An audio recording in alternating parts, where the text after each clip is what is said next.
Oke teman-teman, melanjutkan dari video sebelumnya, maka mari kita membahas antara Bani Israel, Yahudi, dan Zionisme. Nah, untuk pembahasan Bani Israel, kita sudah bahas di video sebelumnya. Jadi bagi teman-teman yang belum menonton, silahkan ditonton dulu videonya. Dan bagi teman-teman yang sudah menonton, kita lanjut pembahasannya. Jadi teman-teman, intinya Bani Israel itu adalah anak keturunan dari Nabi Yakub atau dikenal dengan Israel.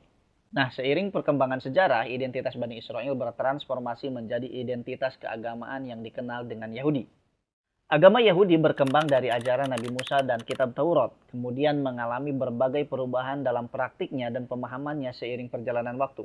Jadi dalam konteks ini, Yahudi tidak lagi semata-mata merujuk pada keturunan Bani Israel, melainkan juga mencakup mereka yang memeluk agama tersebut melalui konversi. Dengan demikian, Yahudi merupakan identitas yang lebih luas dan kompleks, mencakup dimensi teologis sekaligus kultural.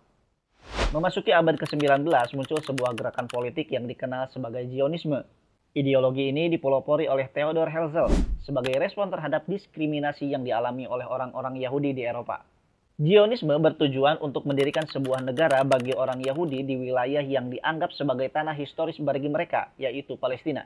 Gagasan ini kemudian memperoleh dukungan internasional yang pada akhirnya mengarah pada deklarasi berdirinya negara Israel pada tahun 1948. Peristiwa ini juga menjadi titik awal konflik berkepanjangan dengan bangsa Palestina yang telah lebih dahulu mendiami wilayah tersebut.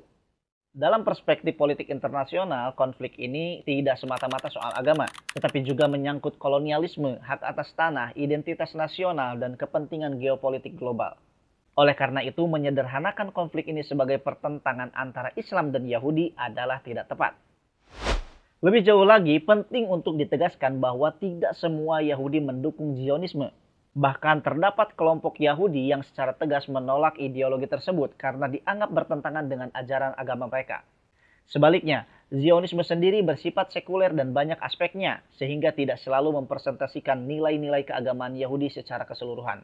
Disinilah terlihat bahwa Zionisme adalah entitas politik yang berdiri sendiri, meskipun menggunakan simbol dan narasi historis Yahudi sebagai legitimasi.